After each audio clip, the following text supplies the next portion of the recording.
Absolute Martian Manhunter is very trippy, and of the Absolute books to date, the one that's changing the most things. There's a lot to discuss, and I forgot my book downstairs. Let's take a look at Absolute Martian Manhunter #1, trying not to reflect it at you too much. Also, since we're close to time of release, spoiler warning. I'm Sasha, this is Casually Comics, and I still think that this Absolute Martian Manhunter looks a lot like Gumby. I'm just waiting for a quote from either of the creators talking about it. If it's out there and I've missed it, please send it my way. Absolute Martian Manhunter is written by Deniz with art by Javier Rodriguez, who is doing all of it. Pencils, inks, and importantly for this issue, colors. Color plays a big factor in this book. So this issue is a bit difficult to break down in a linear fashion because that's not entirely how it presents itself. That's not to say that one can't follow it that way. It has a clear sequence of events, but it's how they're executed and presented. It opens with FBI agent John Jones having survived the bombing of a coffee shop, which he, as the story goes on, proceeds to investigate even though he's not supposed to, because of course he does. The story progresses forward from his release from the hospital, but also jumps around in terms of showing some things about him, such as his relationship with his wife and his son. It's very distant. It shows the investigation, but also showcases that he's worried that something's really wrong with him. And this is bolstered not only through his thoughts, but through the art itself, and also just how he's having to think about things. This is demonstrated in multiple ways, through the escalation of the amount of smoke, represented as these swirling colors infiltrating his life, him seeing this shape made out of various things even when the colors aren't present, and just the way his reality is slowly warping, and eventually this becomes all-encompassing. This is a very psychedelic book. There are some clear nods to LSD and drug culture, that kind of stuff. The references are being utilized in some of the art style to convey the reality warp that John Jones is experiencing, but also partially in how it's written. A lot of the book is about John trying to process what's happening to him as he slowly becomes aware that there's another within him, that he's changed somehow. And some of this involves his thought process being seen through the lens of being a smoker. There's a lot of references to smoke and fire. Part of that is because of the Martian Manhunter lore, but part of that is also to get across what's going on, that it's kind of engulfing him. It's to give the reader something to latch onto, both in the written text and visually. And it starts to have some notes that head towards marijuana. Now, the author of this has made no secret of drug use, which is something that I remembered while I was reading this, just because the imagery was so stark. I breathe in and inhale Mike Miller's first day of school. All dressed up,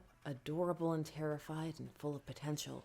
Overwhelming feeling of love and pride. As the comic goes on, the structure of the paneling, it begins to break down just as John's mental state starts to become overwhelmed. There's a looseness that starts to come in how the presentation is put forth. It's clearly intentional and very well done. It gets very creative with the medium and presents a work that bears rereading as a result, because there's some moments where you could turn on the side, check what language it is, all kinds of things. There's text that's written inside of some of it, bubble text that can be a bit difficult to discern upon first glance. Now, on top of the art, this also builds in terms of narration boxes. There's a slow creep as John starts to discover things that he's slightly telepathic or empathic or a bit of both. As the story starts, he's not even fully aware of it. It's just happening and he has this increased perception. He knows things. But as it starts to become more and more frequent and more obvious, and the reader even starts to see some of these narration boxes and balloons, he starts to wonder how he can see this and what's going on with him. And that just becomes more and more intense as the story goes on. As this is going on, the reader also gets to learn more about him through his relationships to others and how he reacts to the things that he's learning about other people. We get to see through this, and also just some of the paneling, that his wife is trapped in this suffocating marriage with a man who's very distant and she doesn't know what to do about it and how to get him back. No vacation?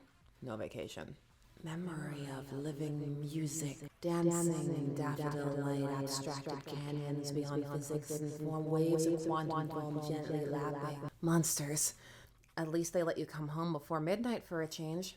Tyler's still up in his room. The lettering also needs a shout out in this issue. It's by Hassan Otsmaialau. There are things done with sizing to convey whispering, yelling. There's also a different font utilized for when the thoughts are more the Martians. Lettering is one of those things where it's rarely noticed unless it's done wrong, but this is one of those cases where there's so many fun instances of it being played with that it's worth highlighting. This helps enhance how one learns about John Jones and just the environment this issue. And most of it happens without him having to outright state it. You can learn it through context cues, through his dialogue with other characters, through his relationships to them. And through that, you're able to learn how isolated he is, how cold in some ways. There are little details like his son putting him off to the side when crafting models of the family, and yet the model he sees is of this alien. You also see it in how casually he lies to all around him to do what he feels he needs to do. I tell Special Agent Nelson the doctor has to run more tests on my way to Mike Miller's mother's house. It's just such a detail-oriented issue. There's the repetition of colors for how he views the Martian and the shape appearing everywhere and just those colors becoming more and more prominent, breaking through the story. It's all meant to create this alien feeling. The book plays with a couple of other familiar elements to do this, such as synesthesia and also auras. Now, synesthesia involves one sense triggering another sense that wouldn't normally be associated with it. Tasting shapes, hearing colors, that kind of thing. Thoughts, smoke, ideas oxidizing in the open air. I don't understand. And a cool green voice saying things like, breathe in, breathe in, breathe in. How can a voice be green? But it is. The voice is green, and it's waiting for me. Always waiting for me. In the smoke. In general, this issue just has some nice panel work and art overall, but near the end, it just goes for it. And you have these big works, some that look like abstract paintings, some that elicit feelings of jazz, this colorful cacophony. And it's the book's way of attempting to simulate this alien experience that John is having. What's happening to me? Hidden life dimensions observed and remove view from the outside. I run in what I hope is a direction, what I hope is a way. Who is that? Who's talking? You, me, we are talking. Now, all of the Absolute Universe books are seeking to present a different take on the character in question. And so far, time of recording, this one is doing the most with that. It's going the furthest in terms of being the most different. And this from a base conceptual level. So mileage is going to vary on how much people accept or reject that. Some will view it as making the most of the opportunity, others will view it as too much. Now, in the original canon, John Jones is the Martian Manhunter. He's brought to Earth from Mars and ends up having to live his life there. Assuming the alias of John Jones, which is a play on his original Martian name, and he's able to blend in through his shape-shifting ability. He also has other abilities that grow over time, telepathy, phasing, all kinds of things. He's dangerous. This book is splitting the character into two: John Jones the human, FBI agent, and the Martian. John Jones is experiencing some of these powers and abilities that seem to be linked or at least akin to some from the original Martian Manhunter, but not exactly. There's a bond, a fusion that's occurred when he survived the explosion. In fact, it's why he survived it. Why the Martian chose him, that hasn't been revealed as of yet. Issue 1, time for recording. So there are some elements that are being brought forward and played with. Fire is another one. For the original Martian Manhunter, fire is a core fear and weakness. And here we open up with John going through a trial by fire in a way, surviving that explosion. And fire and smoke are used to demonstrate the evolution of the powers. So it's a bit different, but it's still in play. It's the people are all on fire. No one seems too bothered by it. Arguably, the most significant change isn't made the most clear in the first issue, although some would say the fact that there are two people is the most significant, but there's another factor. And it's elaborated upon in an author interview. A bunch of them came out the day after the release. A lot of the other books got more lead up in terms of interviews. What that information was, though, is that this Martian isn't actually a Martian, but an alien. A lot of what is occurring is being filtered through John Jones's ability to perceive it, and so he's filtering it through lenses that he understands. And for him, aliens mean Martian, and there's more to it than that. John himself at times feels alien and separate. One of the things he picks up from one of his superiors is that he's called the Martian. And while the design does have some heavy Gumby elements, there are ways one could look at it and view an almost classic sci-fi alien. There's also some third eye imagery going on in terms of where they position the eye and where they tend to overlay it on John, like the Agya chakra, the third eye. Although there could also be some crown chakra placement. Both would be relevant. Now, in terms of what Camp said, yes, I have quotes. Quote time. My big concept was basically splitting the character into two.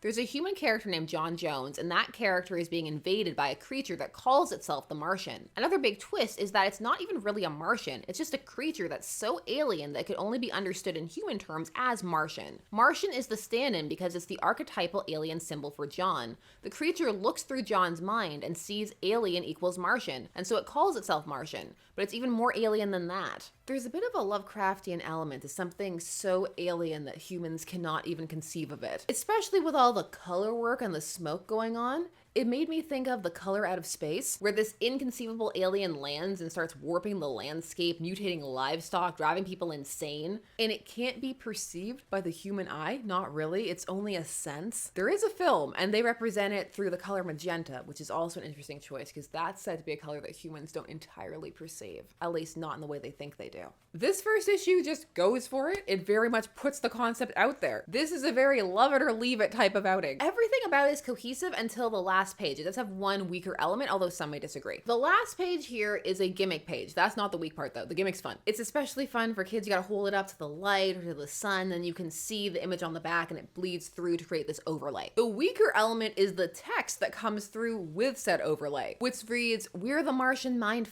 It's just something that comes across as jarring and atonal compared to the rest of the issue. The rest of the issue in terms of John's dialogue almost has a bit of a noir element to it. And the Martian's dialogue is more high conceptual. So neither of the characters are vulgar in and of themselves. So the end line feels as though it comes out of nowhere. And as a result, it can come across a bit more as edgy for edgy's sake than the cool that it seems to be intended to be. Or just a reference to the colloquial phrasing of mind f***. Though of course mileage varies. Some may feel this is perfect and just aptly describes everything that was going on in said issue because it was so trippy. Now the other factor about this is that it has a very hello kids element to it in terms of the gimmick. They have a whole greetings fellow Martians. It's all skewed a bit younger. At least that element is. Now I have kids. I know that swearing is out there in the world and they hear and see it. This isn't a won't somebody please think of the children. It's just again a bit atonal in terms of the rest of everything going on. Again, it could come across more as unnecessary edge rather than cool. Although kids do like a bit of edge and being treated like adults, although they like genuine edge. However, in terms of the visual itself, it is very lovely in terms of the contrast and how it's all overlaid, and each page is nice on its own as well. Throughout this, there's just been a lot going on with John being more simply designed. In contrast to the explosions that are going on around him, be they either literal or metaphorical, this comic is really playing with what you can do with the medium and how to present things. It's also a lovely fusion of writing and art. The two really come together. They're both enhancing and strengthening each other, and that seems like a basic thing to say, but it's not always the case. For me, personally, this is my favorite #1 of anything in a while. It's also the strongest of the Absolute books thus far in terms of being different, and it is quite well presented. Now, with all that said, of course it won't be for everyone. For some, this will be too different, be it in terms of changing the character or the presentation. There are elements of this that are meant to be a bit jarring, and for some they may veer into off-putting, while others may feel that this is trying too hard. Now some may not like the color work or the conceptual design, and for them this may be difficult to look at or just not something that they enjoy going through. They may have difficulty following or tracking some of the panels. And as always, sometimes things just don't grab you and there's not really that deep of a reason. Mileage varies. So I want to hear from you. What did you think of Absolute Martian Manhunter? Did it work for you? Are you still holding out for Absolute Green Lantern? Are you just not here for any of the absolutes? Your thoughts? I want to hear them. And please, while you're down there, do all the YouTube things. Like, share, comment, subscribe, hit the bell notifications so that you never miss a vid. Thanks so much for taking us on a night spent discussing comics with me. I always appreciate it, and I will see you again soon. Bye-bye.